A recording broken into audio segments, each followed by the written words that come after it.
Well, when I was a kid, I was lucky enough to be in Ann Arbor schools. I mean, I think everybody feels that way about their childhood. So I was lucky to be on the north side of Ann Arbor before they were doing all the busing and everything. So I lived in a community that had a very rich and diverse background. Black, white, Asian, they're all in our neighborhood. And it was kind of a great, from my perspective, a great place to live. My parents were divorced when I was 9 years old. So being the youngest of the three brothers, I probably got away with more than everybody else. I was in terms of, you'd hang out with your older brothers and you'd have the freedom that they had. So playing games at night, all kinds of stuff. And just, we're near Fuller Pool. Everything was a bike ride away. It was just a great time to be a kid in Ann Arbor. So when I got to Northside Elementary School, music was a big part, and it has always been a big part in Ann Arbor. So kids get instruments for free. You start in the fifth grade. Fifth grade. So kids get instruments just like now. So we got fifth grade instruments for free. But I had a family member who had an old trumpet, and so it was in a basement. Of course, my mom said, "You're gonna start a band." I tried to noodle around with it. I mean, I could make a sound right away. And she had a student who. Go ahead. Not your parents nor your siblings had trumpet. No. My brother Peter was a clarinet player. My brother Michael was not involved in music at all. My mom loved music. Her, believe it or not, I think it was, if I'm not mistaken, great uncle was the first doctor at Interlochen. So we're connected to them. And my grandmother was lived in North Carolina, South Carolina, and Ann Arbor, and so they were all entrenched in all that stuff and had all the arts that were there. So I think they owned my grandparents owned for a while a jewelry store in Ann Arbor. So they did fraternity and sorority jewelry back in those days, and so they kind of knew all those people. And then when my dad was a professor at Michigan, so he worked at the College of Engineering when there was an English department. It's now back, but they thought great literature. So my dad did history, literature, and poetry for the engineers, so they would not build ugly stuff. So then they took all that stuff away. And look, the 70s came out, and all the music was horrible. And now all the stuff that like music and art and appreciation are now back in engineering and stuff because they build beautiful stuff that's functional. And so my mom worked for the Veterans Administration, and there was a young student that was assigned to her by the name of Ben Duff. He was a trumpet player for the Michigan Marching Band. And so Ben gave me trumpet lessons for basically free for my tail end of my fourth grade year going into fifth grade. So by the time I got to fifth grade, I could already play the trumpet and knew the C scale and that kind of stuff. My elementary school teacher was Robert Albritton. He's the band director before me. My music teacher was Linda Berg. She just became the coordinator of Ann Arbor schools, but she was the vocal teacher there. And they introduced us, back in those days, there was something called All City. Now, you guys don't know anything about All City now, but there was an All City elementary choir, an All City elementary band, a middle school All City. So like All State is now, but it was just Ann Arbor. So in the spring, when Philadelphia Orchestra came to Ann Arbor during the May Festival, we had this huge performance in Chrysler Center. Right, so there's all city bands, all city jazz bands. It was just a great way to get some of the better musicians together. So when I was in fifth grade, I think I made the all city band. When I was in sixth grade, I didn't audition for Clegg. I wasn't given the opportunity to audition for Clegg, and so I was assigned Clegg Middle School second band. I think it was called Varsity or Cadet. I think it was Varsity Band back in those days. So I was at Clegg Intermediate. Roger Lund was the band director. And so we showed up to school, we had all of our assignments, and I sat in the band, and one day Mr. Lund said, "Hey, trumpets, we're gonna go down the line tomorrow on this piece of music." So I went to contact my Ben Duff and went home, practiced, and took care of business, and he's going down the line of this little I think it was like a sailor song, if I remember correctly. And so he goes down the line, okay, Mr. Leach, would you play it? I played it, and he goes, "Mr. Leach, would you come down to the podium?" And I thought, oh, what did I do wrong? And I thought I played it great. I mean, I thought that I nailed that stuff, and he grabbed a pack of paper back when teachers could do this, and he said, "I would like to move Mr. Leach up to the top band, the concert band at that point in time." So I mean, all I remember reading it and thinking, "Oh my God, I'm being moved up to like the advanced band." I probably ran over 3 teachers trying to run from the band room all the way up to the second floor to have my schedule changed because we met in pods. So you're in B house, so you could change your schedule and just meant you were in a different English. So it was really kind of fun. So I sat in that band right away, met some really great musicians, heard some really good stuff. We were invited to play the Music Educators National Conference when I was in 8th grade. And so that was fun. We played Introduction Fantasia. We played some of the stuff that we're playing here. It's one of the reasons why I'm programming some of the stuff I'm programming this year, because it just has such good memories. And that band was just stunning. Well, Mr. Lund left before my last year at Clegg, so I welcomed a new band director into Clegg. The first guy didn't work out so well. He ended up being great down in Texas, but whatever happened in Ann Arbor didn't work out so well.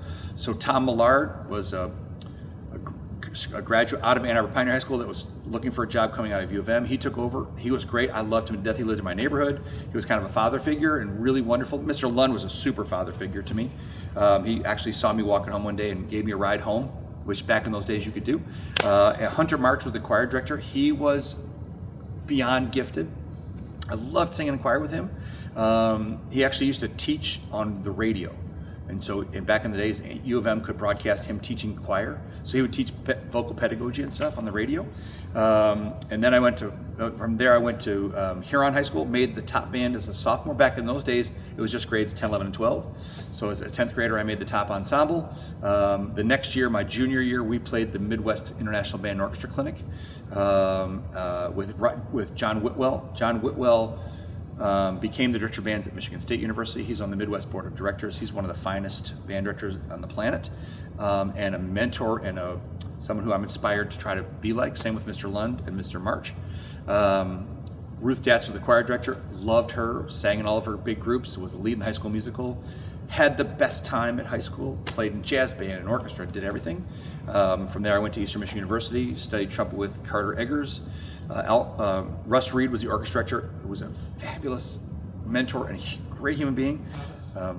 Go. So, all through high school, Yep. you were just loving trumpet. You're just loving trumpet. Trumpet and voice were the things I did all. So I was in the top band, the top choir, and the jazz band, and I also played an orchestra. Was there anything else? Was there any... Well, I was a varsity diver. I dove for varsity for 2 years. Didn't make the state qualifier.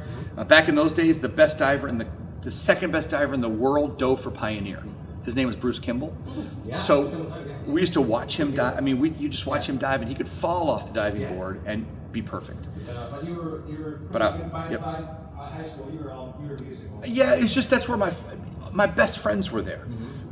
Best friends were in band and choir, and we did everything together. I mean, back in those days, you could take an hour off, and we would drive to Denny's and have breakfast, and that connection of people, Charles and Richard and Jill and all these great people that were just huge to my life. So we all spent all of our time together. So when you started Eastern, what direction were you headed at that point? You know, I just didn't. It's funny. I wasn't really sure. I just kind of thought that I love the truck. Yeah, and I already started studying privately with Carter Eggers, who's the professor there. So I was doing that my senior year, and so I just kind of went in because I just didn't know. You know, it's funny. All these kids, I want to do this. Yeah. You change. It's good that yes. Yeah. That's what I tell Nelson Jack. It's just keep open mind. Yeah, go in and figure out what. Some direction, go some direction. But then you see that, and you go that direction. Yeah, everybody thought I was going to be a band director, and I just didn't know. My freshman year wasn't the best because you're just trying to figure out who you are.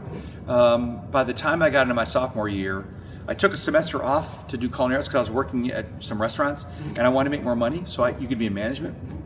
So I took a semester, and I've told the story to a zillion people. I felt something was wrong, and I just kept looking down for something that was missing, and I wasn't really sure what happened.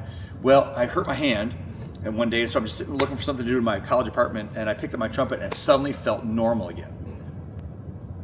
That's all I can tell you is at that point in time, without playing trumpet and singing, something felt wrong, right? And so I picked up the trumpet again and just thought, okay, totally. And my wife will confirm this. Everybody who knew me before that, just as some kid who's just trying to become a college kid, right?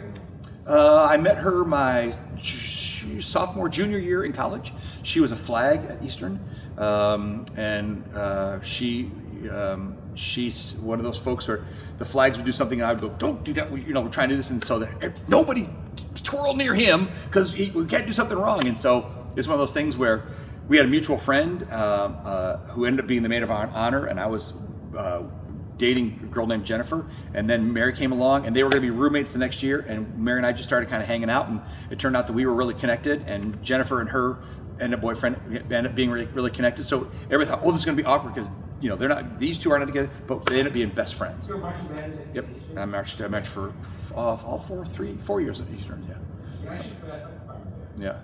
Yeah.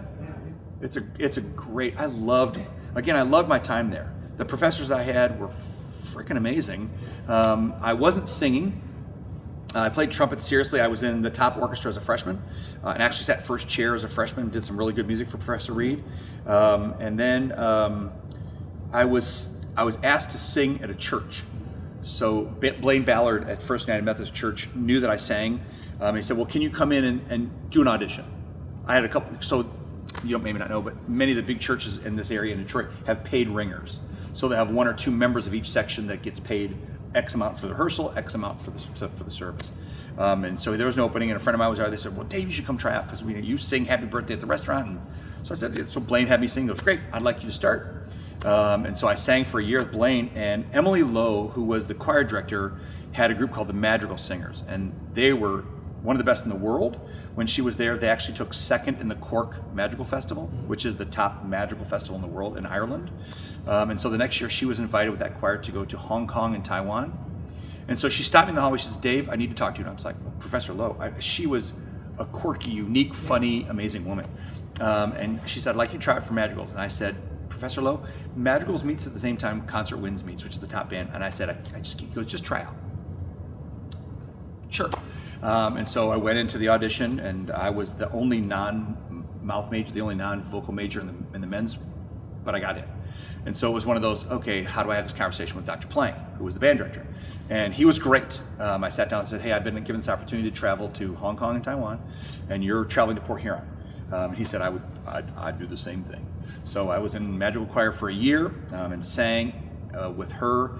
She ended up forming a professional choir. We had made a recording with her. It's still one of my favorite recordings of modern madrigals. Back in the 90s, it was modern. It's probably not modern anymore. And just had the best time. I got to experience China. I was in Hong Kong when it was still communist China wasn't allowed to be there. 97, But I was there in '86, Yeah. and so it was so different Yeah. than what it is now. Crowded and yellow fog every morning, but it was just so unique to be. And you could go into the communist store. Your first time outside of America? First time in Asia. In Asia. I had been to the Bahamas and I had been around the continental States, but I'd never been across a large body of water.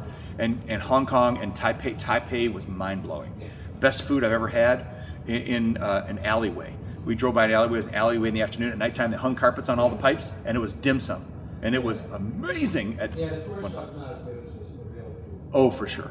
Oh no, I've never had bao like. I sacred.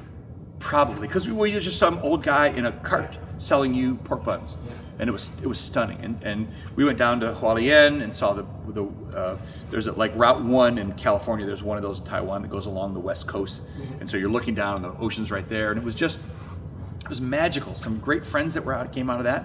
And the next year, our student taught at Ida schools with Lloyd Whitehead, and had a great experience. He said, you're going to teach choir. I'm not even going to come to the classroom. So I had first semester, only semester student teaching. I actually was a teacher in one course and taught marching band methods to the middle school kids and had a great time with the band. And it got to be December.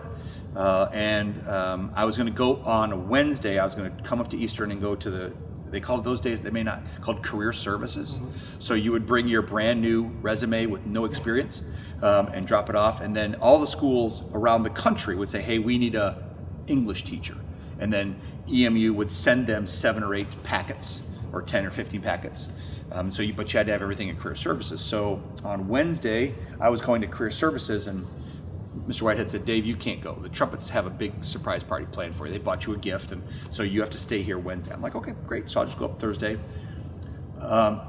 Tuesday. And then so I'll just go up Wednesday and do it that way. So I drove Wednesday and pulled the career services, and Theo Hamilton, who was the guy in charge of it, handsome, bald man, lovely, funny, kind.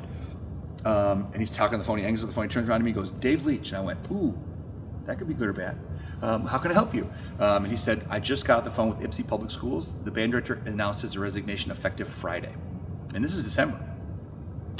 If you drive over to Ypsi, which is of course Eastern's in Ypsilanti, if you drive over, they're looking for a permanent sub to start January 7th. I'm like, well, that's better than... no, I got 2 more days of student teaching. Actually, I was going to go down and sub while Mr. Whitehead went to Midwest in Chicago. So I thought, okay. So I drove over there, and there's no job opens. I'll be working Cottage Inn Cafe until at least the spring. 95, 94? This is 87. Yeah, this is 87, December of 87. So I went over there, started filling an application. I'm talking to the woman. They have a separate place, like we used to have Ballas. And they had something called the White House in Ypsi schools. It was basically a house. It was white. You would go, and that's the administrative wing in the Board of Education. So I started filling out the paper, and the woman says, "Can I help you?" And I explained to her. So I'm filling out the paper, and I hear her pick up the phone, talk to somebody. She ended up being a really good friend of mine. Her name is Lois Nowling.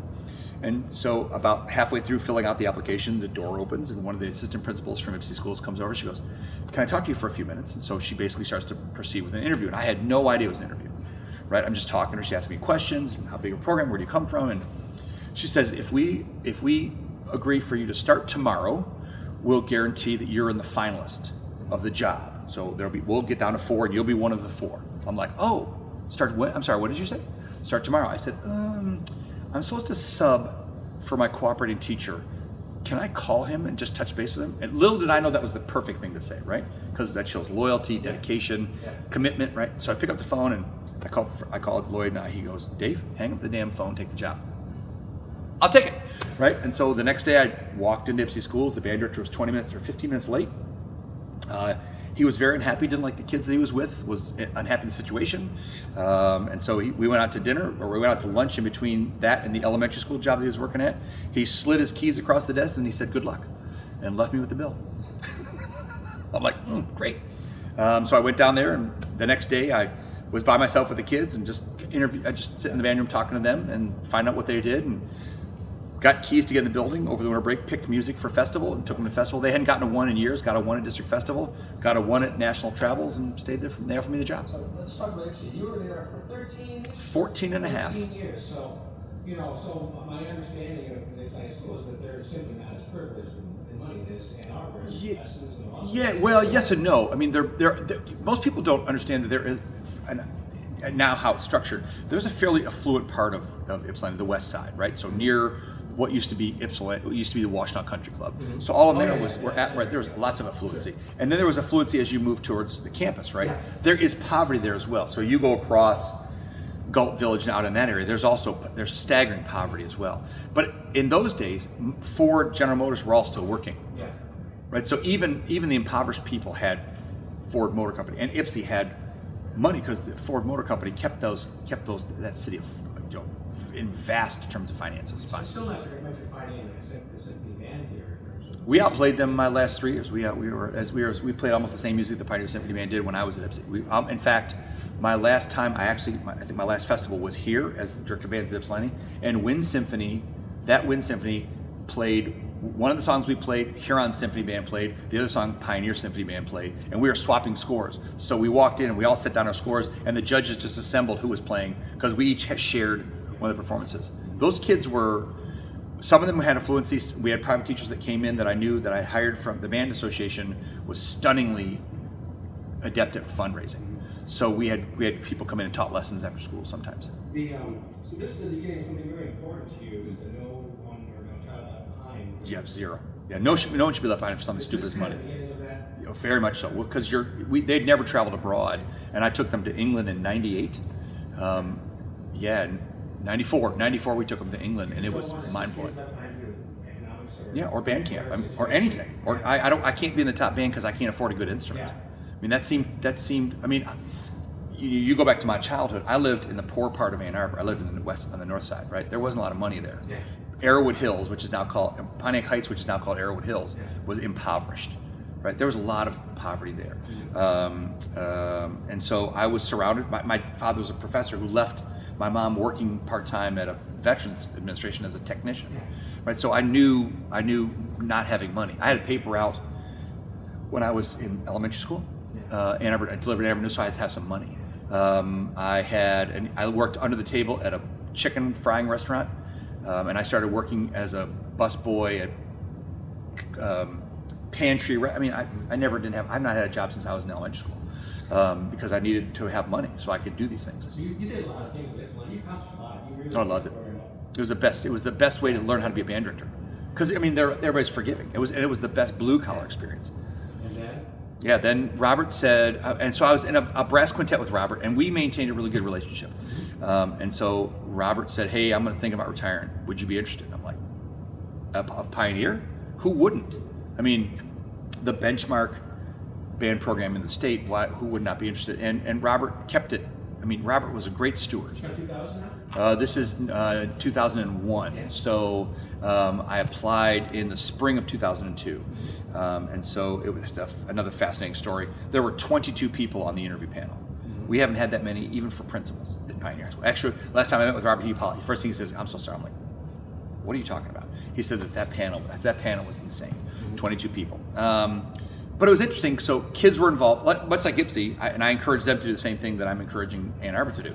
Make sure there's some a kid on the panel or two, a parent on the panel or two, and colleagues that they're going to have to work together with. You know, those.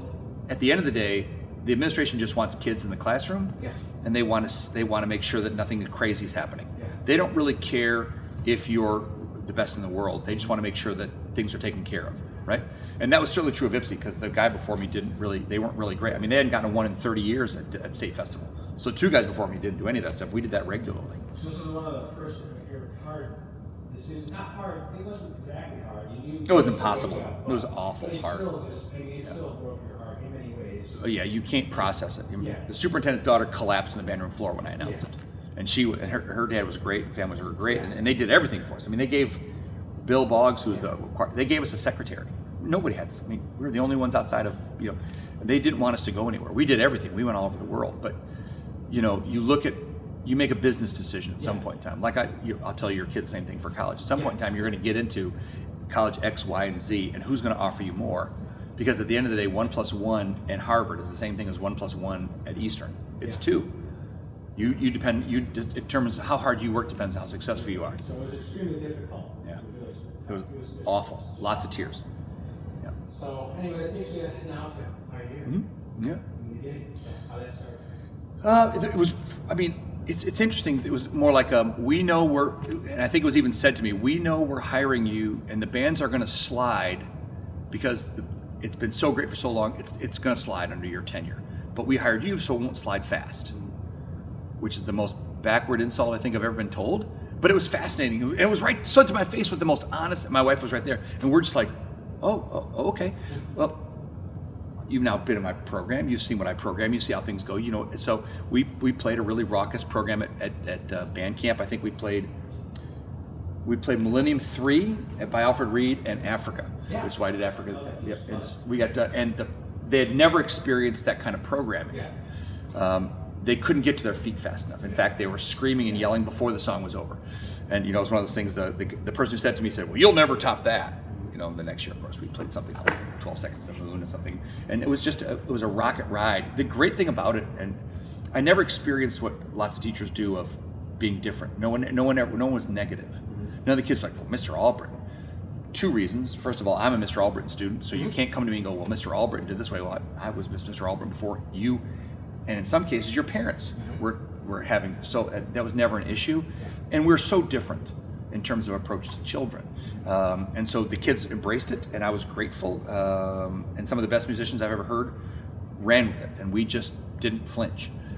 We just went from there to regional festivals, national festivals, traveled all over the world, and it was like we're all fit together. Maybe it's very expensive hiccups in the beginning. I don't think there was a hiccup at all. Didn't fall very far, and I went way the hell up. Yeah. I don't think we've experienced a hiccup at all. I think MJ Quigley Young was amazing. She's the orchestra director. We became, and we still are, some of the very dearest and best friends. Lauren Cartwright became a really good friend, and it was like everybody says, "Well, you're replacing Robert Albritton." I said, and they got big shoes to fill. I said, "Well, I'm only going to fill one, and then when I feel comfortable and y'all feel comfortable, then I'll start to step into the other shoe." But knowing Ann Arbor, knowing the expectation, living the expectation as a kid, I knew what the Ann Arbor family's belief of what we could be was. So I didn't come in not knowing what my expectations were. So I think that helped. But now, during this time, then, the seeds of the end of it begin to. You're getting older. You're missing out a lot of stuff your kids are doing. You're not doing this for money. No. You're not doing this for money. No. And it's still a high stress job. Yeah, it's got. It's a high stress job. You got a lot of different departments. You got budgets and fights, political fights, and all that sort of thing. And so when did you? Was it ever always about maybe 60 and I'll stop at 60, or was there sort of? When I first started, it was 55. You could retire, and I thought, I'm having a blast.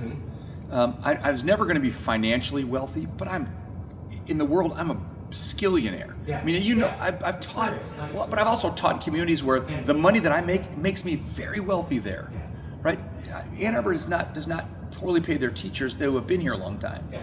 right? They're trying to figure it out now, and now getting rid of retirement and no health care. Yeah. That's a nightmare, but I never had that. I mean, I had great health care when I started, and I jumped in the retirement plan right away. So I'm not, I mean, if you've met impoverished people that don't make $10,000 a year, that's poor. I was never that, right? So I knew I was going to be fine, and my parents were never wealthy, so not being wealthy, who knew? Never really, Yeah, I have a house, I have a car, I have my health, my kids can go to the schools they want to go to, and I can incur some debt to help them get through that. But I mean, I was never poor. I hope that makes sense. But you know, you're doing this 35 years, and literally a high school band director for 35 years. I've done pretty much, I think, all that you can do. We've won international recognition, national recognition. It's just gone. I've been privileged to sit on boards that choose Grammy Teachers of the Year. I mean, I was one, and then they said, "Well, you've been in this panel, so do you want to come choose the band director and the music teacher?" I said, "I'd love to." So for 5 years, I was one of the panel people that chooses the Grammy Teacher of the Year. It was, and they've asked me to do all kinds of stuff, and then ASBDA said, "Can you be part of who we are?" And so it just became this glorious, time to share with really good friends. I got offered the job 12 years ago at Southampton, and started working with professional grade musicians. And so it just became really great opportunities to do stuff. And I took my family and kids with me. My kids were part of the Pioneer program, so they were athletes in music as well. So they lived this life, and they loved it. And my wife was glorious enough to have a job that she could share me as much as she did. And there's no way that I could do what I did without Mary being the kind of person that she was. She made sacrifices, and so I owe her everything. And my kids were great. That was one of the great things about having them be in my program, because I had that. We have that unique. Not only am I their dad, but I'm also their teacher, and they had shared those experiences. And so they both traveled. Tyler was lucky enough to go to China. Marissa was Budapest, Prague, and Vienna. So they got a chance to see some real stuff. When did you first start thinking this would be? Yeah, I guess COVID probably, when post-COVID got done, it was like, I couldn't leave. It was about the time you could think about it, and I never thought about it. I mean, I never thought, well, this is my end date.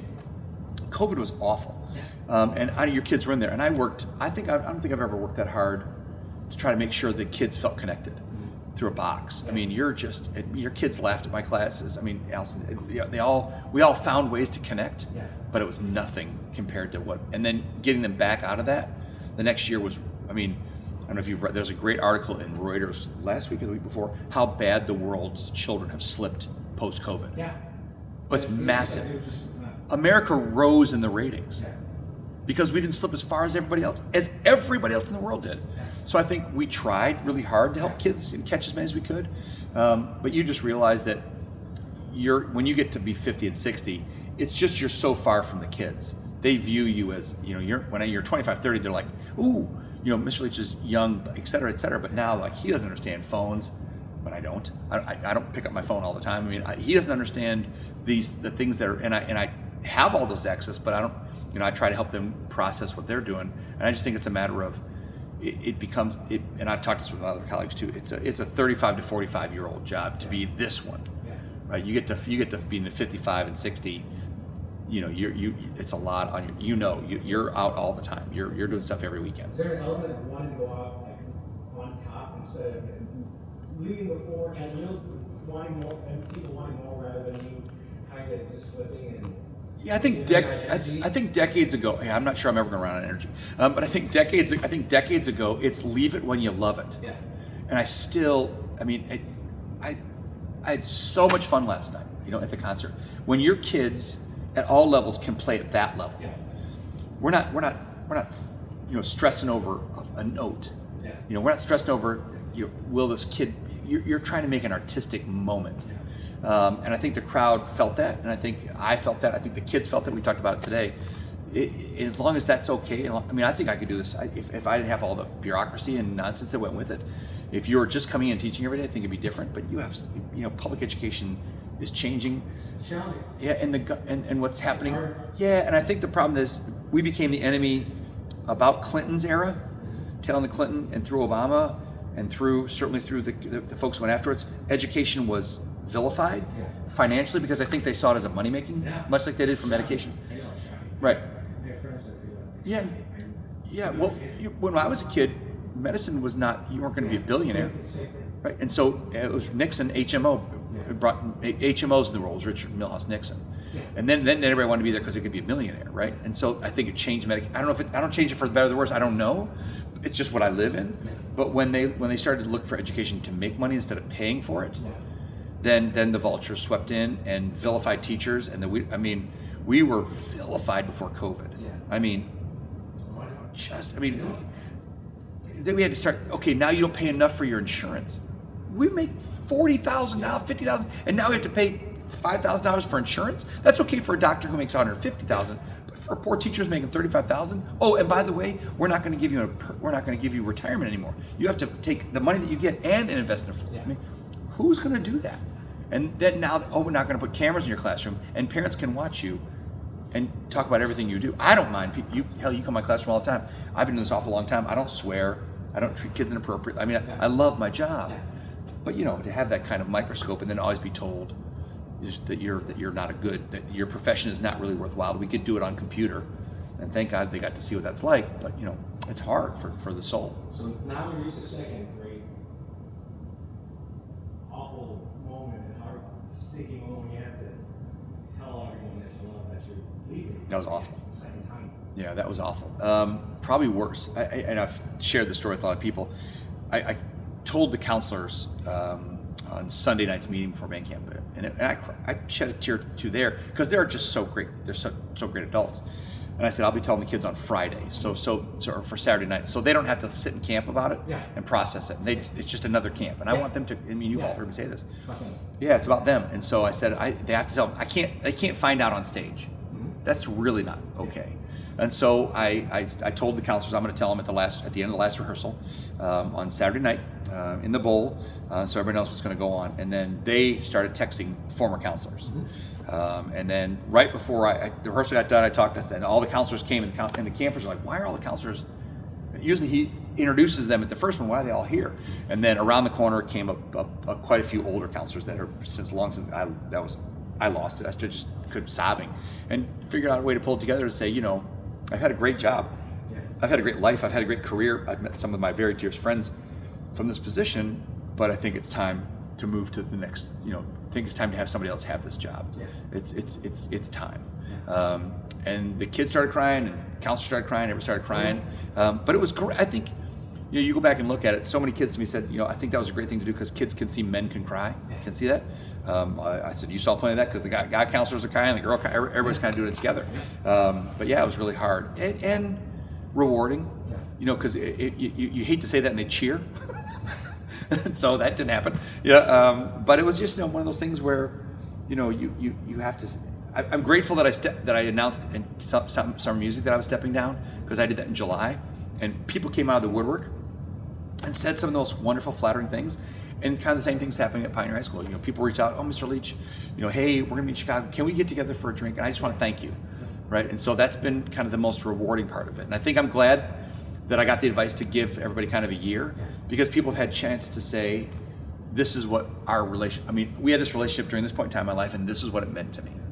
And so that's been really, really super rewarding. And so I get a chance to. I've always lived vicariously through my kids, and so now this is give me a chance to for them to share. No, I don't want to do that. I've tried to make sure that I'm just trying to be me. So kids, I don't want kids to, oh, this is your last Tuesday in March. I don't want to go through that. Seniors don't go into their senior year thinking this is my last, and so I kind of want to process it that way. In May will be ridiculously challenging because then it's the whole goodbye. And it's the whole we're all kind of piling out together. Hopefully, we'll know who the new band director is at Pioneer because we knew by then when I came in. But that'll be the month. The most challenge will probably be May, just because everything's wrapping up. Any immediate plans? Well, I teach jiu-jitsu and I have for years, so I'll still teach jiu-jitsu on Wednesdays is my plan. I studied jiu-jitsu on Saturdays in Saline with Ping Xian, and I've been with him for decades, and I still really love it. I took on the Ann Arbor Concert Band way too early because it just makes the last 2 years feel so compressed. because you have to have all their concerts and all their prep and all their stuff. Getting rid of summer music made it less, because then I had to process all of them as well this year. And then I teach Blue Lake in the summer, and so I'm going to continue to do that. And then a company that I've done business with for years says, would you be interested in coming working for us? That helps groups get around the world and travel. And I said I'd love to. So I've started to do some small stuff for them, and we'll probably step in and do more stuff for them as the year goes by if that's something they want to do. Like help band directors and band programs and choir programs and orchestra programs travel. And so, because they did, well, you've been here, so would you help us, or would you help organize, or could you come talk to our parents, and those kinds of things. So that's kind of the plan. You around to talk I think I'm at Blue Lake at that point in time, but I'll look. But if the time's free, I'm going to come down and hang out with y'all. Because we have break in the action for at least a year. We're not going to have, in 2 years, we're not going to have a band. No. This year would be last year, the band, maybe sort of going to be too big for us. That's right. Pretty soon they can't break the tour schedule to come see you. Yeah, they're getting pretty big. Yeah. My wife was so impressed. You had the buckets of water, the 55-gallon tubs of water. She goes, I'll come back for this all the time because I know I'm safe. Because that's what she. Well, she's a safety girl for sure. See YouTube videos where the stuff goes sideways. Yeah, I've seen it as well. Yeah. Well, there's that guy the new weatherman Channel 7 lost his eye. Oh, yeah. Yes, in an event like that. Yeah. I'm like, yep, no. And there's a Redmond hockey player. Got killed. Yeah, one of the tubes. It was one of the hollow tube hit him in his chest. Yeah. He was just standing up from a hot tub. Yeah. I mean, it was like, no thanks. Oh, so we have then. I'm going to give them the Midwest here. Do that. Yep. Well, it's fun. I'm conducting a former student, his students, and the piece of music that we're playing was written by another former student for this very event. So Elliot Pollitt, who is a former drum major here, went to Michigan. He's teaching at Dublin, and their chamber orchestra got invited to play at Midwest. So Chris Haas, who's written music for us, who will be playing some of his music at the May concert, is writing a piece specifically for this, and they've asked me to conduct the specific piece of music. And then we have the NFC again. Yep. Just catch all my kids in Allstate, and then I'm introducing Clegg. I wrote a letter for them to be there, and I think either that or Clegg will be there, and Huron High School Jazz Band. Oh, great. And so I'll be introducing at least one of them. Great. And then the March concert. Yep. Well, there's band festival, so there's that. Then there's bands in review, and they're all going to be here at Pioneer High School, and then off to Italy, Croatia, and Slovenia, and then we come back from that. MSU has a big jazz festival. Then the weekend after that, concert band Purple and White are heading to Toronto, and so we're going to meet there and get some chance to work with those folks there, and then come home, prepare for Picnic Pops, prepare for the final concert, and then seniors at my house for brunch. It's going to go fast. It's going to go really fast. Just a short little, just a few days of nothing for you, and then all of a sudden it's just. I'm not sure I even have that. Yeah. It's going to go fast. It goes quick. I mean, every year's gone faster. Yeah. I tell my seniors when they're freshmen, I said, this year you'll think we'll go really fast, and before you know it, I'll be sitting with you having a conversation with you here at Brayside, and it's your senior year, and everybody go, oh my God, that went fast, and it just goes, you're so in the moment, you're just living day to day, and then next thing you know, you look up and it's your senior year. But it's the best year. I mean, they controlled everything. The House Cup was great, and the concert was great, and it was just really cool. So we don't know child left behind is, and the one left behind is a big thing for your The biggest thing, I think it's the parents' legacy. I'm not sure that was. I don't think it was Ypsilanti's legacy when I got there, and I don't think it was necessarily Pioneer worked to get people, and they did do a great job. But I think we've taken it to the extreme of not letting him, and that's one of the reasons why I want the David Leach Fund to be about that. I mean, it starts at Interlochen for Pioneer. It started at Walden for Ypsi. They don't even go there anymore, and I think there's 20 kids in band, and there were 200 when I left. But everything starts at Interlochen for Pioneer Band Program, more so than anybody else. I mean, I think choir and orchestra they have a great experience up there, and their pedagogy is unyielding and unbelievably important to who they are. But they push all that stuff aside and start day one with something different. Where our band camp, everything we learn at band camp starts the first day of school. You have to know how to march. You have to know our style. You have to know everything. So we can, by sometimes this year, what was it? The third day of school, fourth day of school, we had a game. I mean, so we have to. Our band camp starts everything, and it is the centerpiece of the best things that we do. I think Interlochen is perfect, and we have a perfect setup there. And so I think it kicks off everything. If you had to pick one thing that you want everyone to remember you for here. Man, that's really hard. I think when I was a kid, I went to a camp, Haya went on Torch Lake, and the thing that they instilled with me is leave it better than you find it. And I think I've left Pioneer better than I found it. And by the way, in saying that, everybody says, "Well, you're insulting." No, they didn't pass bonds to buy equipment. They didn't do the stuff that we're doing. They didn't have the fundraising capacity that we've been doing. There was one beat up 4 or 5 foot Yamaha baby grand piano in the pit that had $20,000 worth of repairs needed on it. That was the only good piano we had in the department. There was no shells. There was some of the pianos in the practice rooms were 100 years old, 75 years old, had wood harps. I mean, the stuff that we had here, there would need to be vast investment.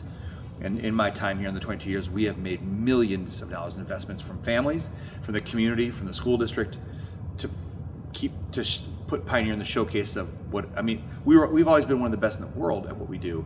Now our facilities, our equipment reflects the fact that we're one of the best in the world. The instruments that we have, the pianos that we have, the shells that we have, the stuff that we have was one of the big important parts of who I think Pioneer was. And now everything we have, I think, reflects that. Our stage is better than ever. It's the second biggest in Ann Arbor. It's the best acoustic outside of Hill. I just think what we do is great. And we have pianos for kids and instruments for kids who can't afford it and scholarships for kids who want to travel stuff. I just think I've left it in way healthier shape than I found it. You don't tell the kids who think, oh, I don't know how I'm going to go on without Mr. Leach here in the program. Do they know who Bob Albritton is? Or Miles Mazer? Or Vic Bordeaux? No. This program is far bigger than it. I'm just, and I've talked to Bob, and I've talked to Steve Roberts, who was at Huron, who's a good friend of mine. We're just stewards of the time that we're here. The children that are here are just stewards of the reputation, and it's our job to maintain that.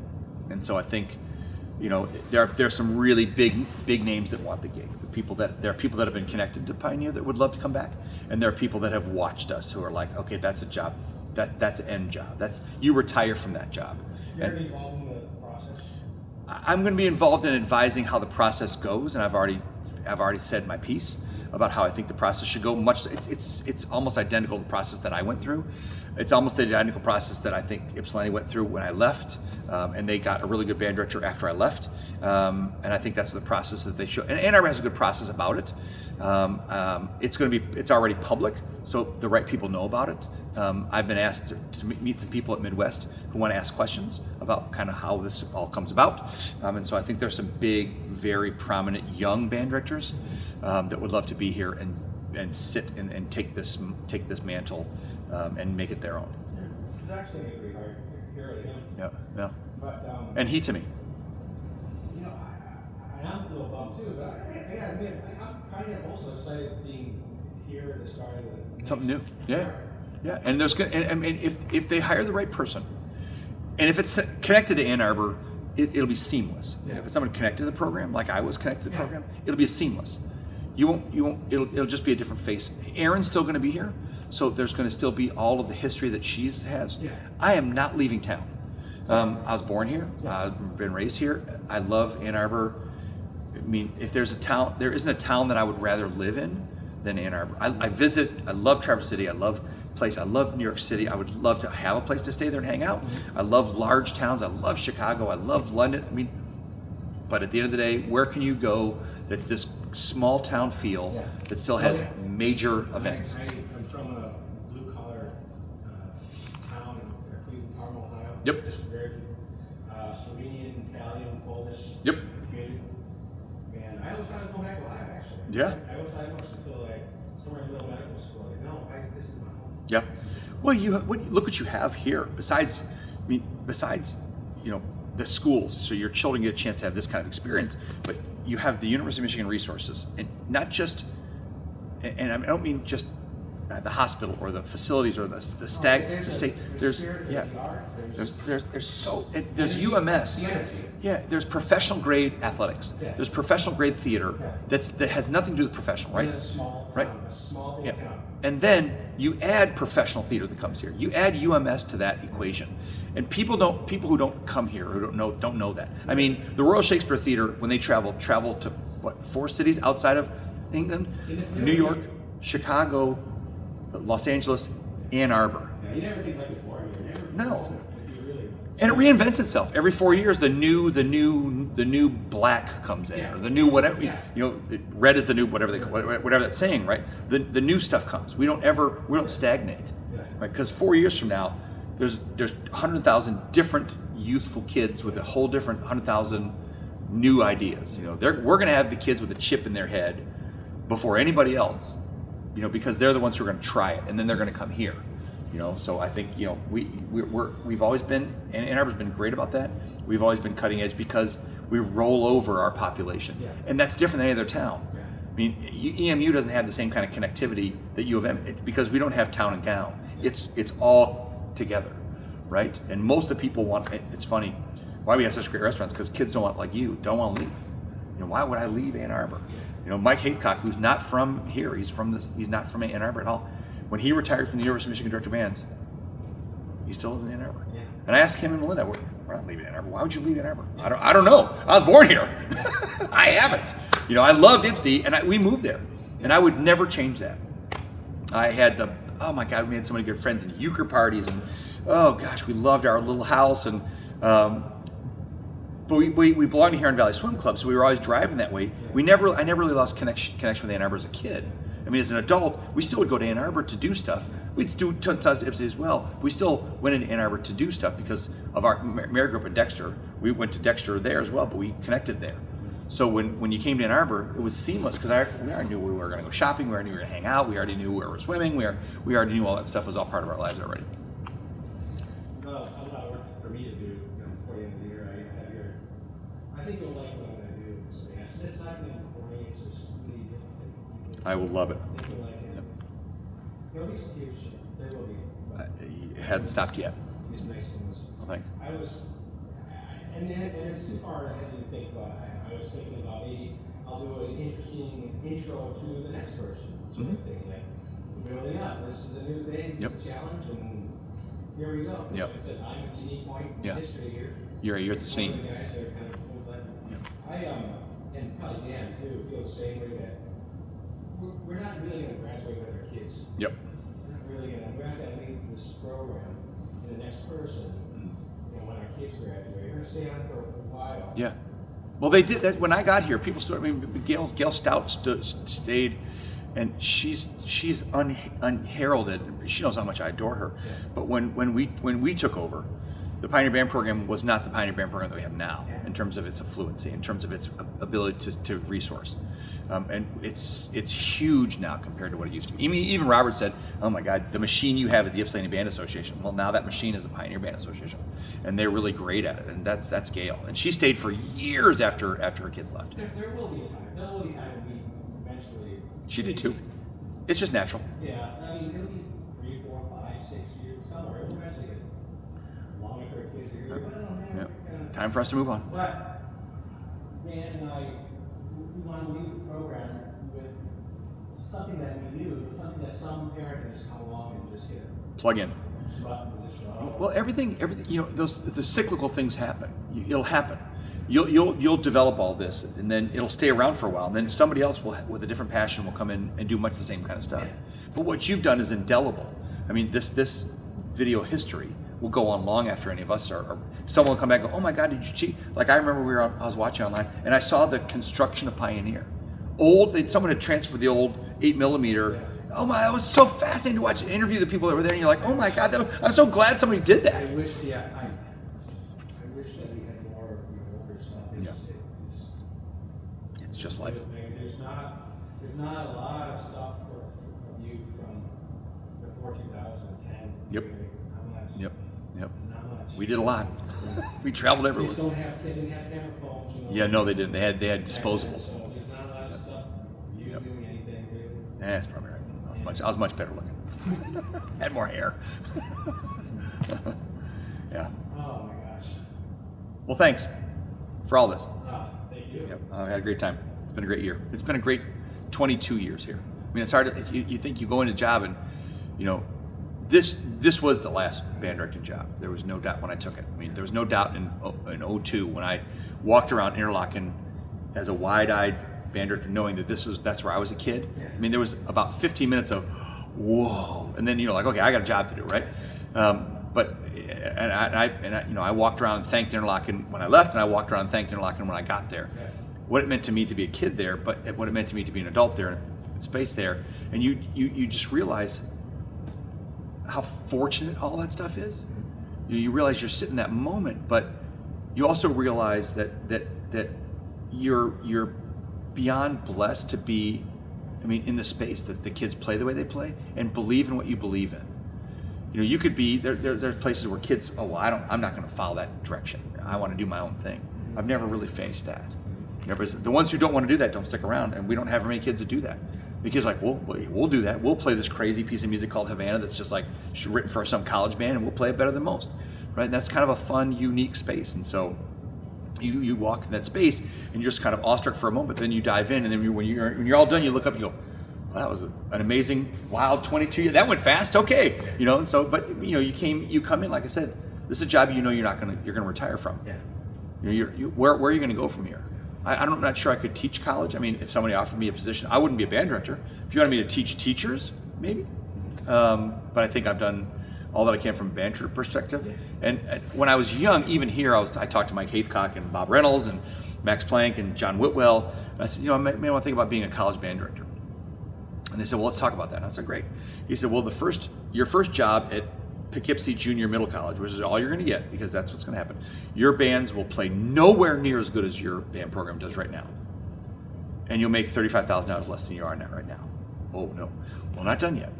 Then you'll go on to Poughkeepsie Junior College. So you'll be the middle college, then the junior. So it's just small college to a slightly bigger college, then to maybe a Mid-American Conference college, then to a sub-big college. And then so that's, you know, it's 5, 10, 15, 20, 25 years from now, you'll get a job like Michigan. Now your kids are playing like your kids do now. You've been making $25,000 less, $20,000 less, $15,000 less, $10,000 less. Now you're making what you were making, and there's been 5, 10, 15, 20 years that you haven't stuck in your retirement, and you're 62. Yeah, Dave, you should stay a pioneer.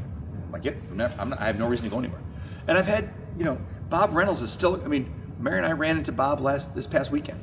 We stopped and he's going to come out and conduct the Amber Concert Band. We had a great chat, and he's the one who encouraged me to apply and allowed me to be part of the Reynolds Institute at Midwest.